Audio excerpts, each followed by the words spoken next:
Good day po mga kababayan. Nandito po tayo sa Nancy's How To. Tuturuan ko kayo kung paano paggawa ng modified version ng ube kapampangan mochi lasagna style. Ang mga kakailanganin natin sa paggawa ng lasagna style ube kapampangan mochi: coconut mixture. Kung paano pong paggawa nito, nasa previous video ko po kung paano gumawa ng ube kapampangan mochi. Rolled steamed glutinous rice, ube, latik.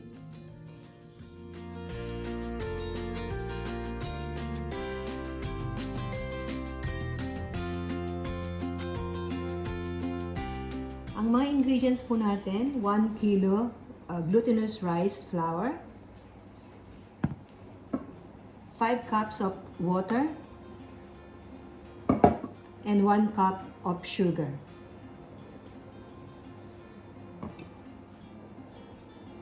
So, ibubusan po natin ang 5 cups of water.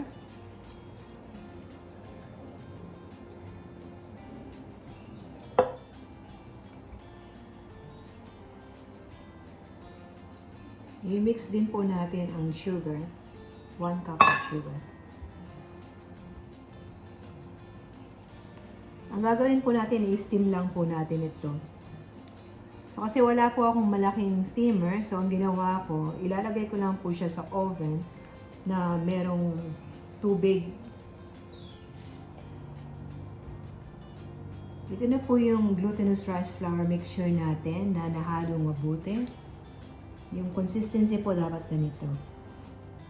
Now, the next step po, gagamit tayo ng strainer at ibubuhos lang po natin yung glutinous rice flour mixture natin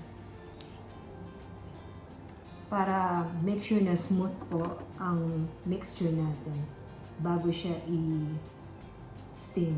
Make sure po na sprayan po ninyo ng oil itong pan natin bago po ninyo ibuhos itong glutinous rice mixture natin, para hindi po siya magdikit pagka naluto na po siya. Madali siyang tanggalin sa pan. So, next step po natin, ibabalot po natin ng foil itong glutinous rice flour mixture po natin na ilalagay sa oven shortly. Okay. Wala po akong malaking steamer, so ang ginawa ko, i-bake ko po siya using pan na may tubig. So, ang ginawa ko, naglagay lang ako ng tubig dito sa pan. Yung eksakto lang na lulubog po itong this one. Ito na po yung glutinous rice flour na ready na para i-steam. Ilalagay lang po natin siya sa preheated oven, 260 degrees Celsius. So, after 1 hour po na-steam natin itong glutinous rice flour mixture, i-check po natin siya kung luto na po using toothpick.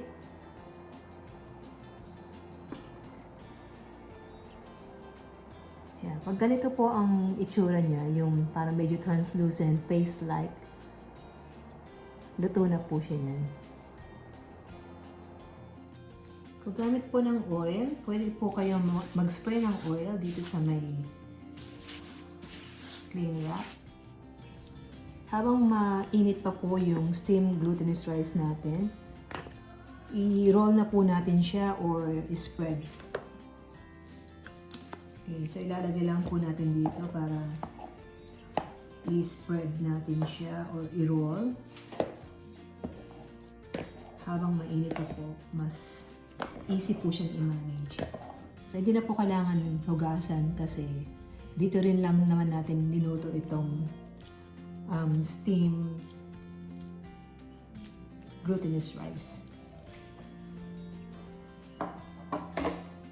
I-roll lang po natin siya or spread out. Pwede po tayong gumamit ng rolling pin para mas madali siyang i-thin out.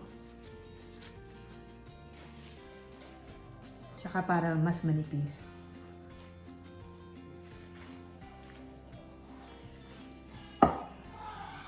Nasa sa inyo po kung gaano kanipis ang gusto ninyo. So, naglagay po pala ako ng oil dito sa rolling pin para hindi siya dumikit.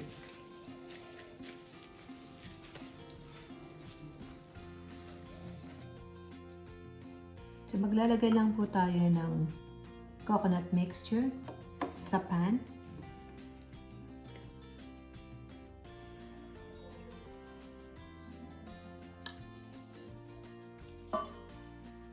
Next, ikakat na po natin itong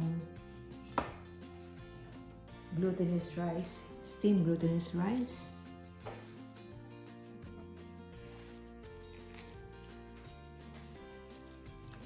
Okay, so approximately ang sukat niya dapat ganito.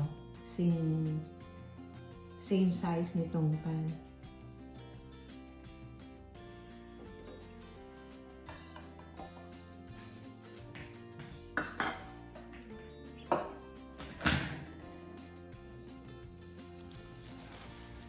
Ilalagay lang po natin sa ating pan.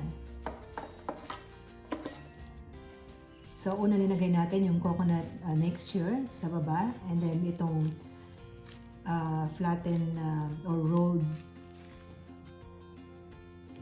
steam rice, rolled steam rice. Yan. Parang lasagna style na.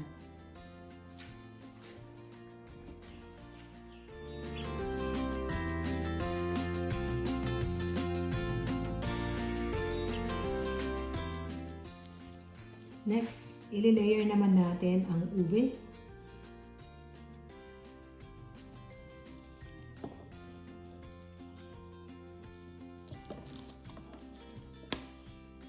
So yan, spread lang po mabuti using this spatula. So next layer, yung optional na sinasabi ko, yung latik. Bubudbud lang po natin, lalagay lang sa taas. So, ulitin lang po natin yung process of layering. So, now, maglalagay naman tayo ng another layer. Hindi na po natin ilalagay yung layer ng soup. It's up to you po. Kung gusto nyo lagyan ng sauce ulit, it's up to you. Pero ang gagawin ko niyan, ilalagay ko lang yung sauce sa una at saka sa on top. So, ulitin lang natin yung step. Maglalagay po tayo ng next layer ng glutinous rice flour na in-steam natin. Yan. So, yung original po na paggawa ng Kapampangan mochi, bali parang binibilog-bilog lang po yung glutinous rice. So, naisip ko kung paano ba yung easiest way na makagawa po ng mochi. So, that's why I came up dito sa parang lasagna style.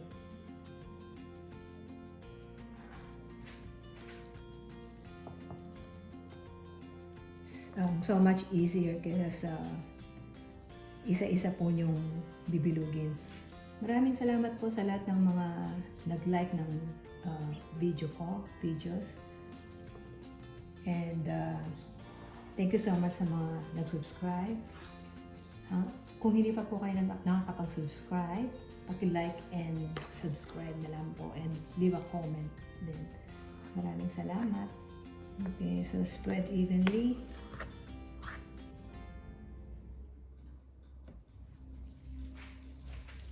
Yung mga pinagtabasan po natin na steamed rice, steamed glutinous rice na rinol natin kanina, pwede po nating initin sa microwave para mas madali po siyang i-roll. Kasi mahirap po siyang i-roll kung malamig na. So yung last layer natin ng steamed glutinous rice flour, lalagyan natin siya to cover po yung ube. So, yun na yun. So, linagay ko lang lahat ng yung mga natirang glutinous rice flour na steam Pwede rin mas manipis pa dyan ang ilagay nyo. So, ayoko lang kasing masayang. So, ilagay ko na lahat.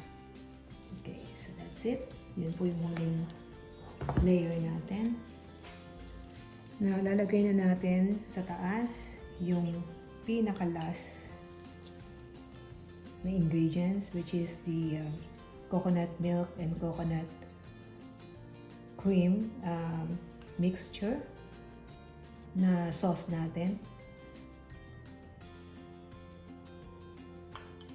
So, habang ginagawa po natin to, pinreheat ko na po yung oven sa between 200 to 220 Celsius. Enough lang po para ma-toast po yung taas.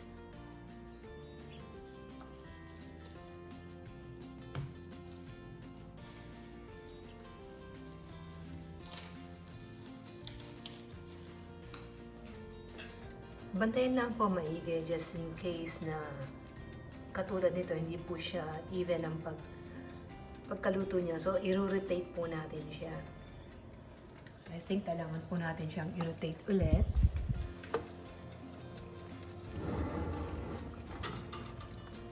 So, para talaga siyang lasagna. Okay, medyo i-lower po natin yung heat kasi hindi siya pantay sa pag-roast. Baka sobrang siya masunog. Minower ko ng 200 Celsius.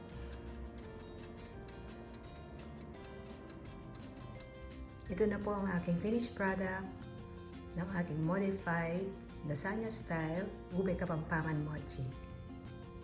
Maraming salamat po sa mga nag-likes, subscribe at nag-view ng aking mga videos, and sa mga hindi pa po nagla-likes and subscribe and comments, please do so. Thank you!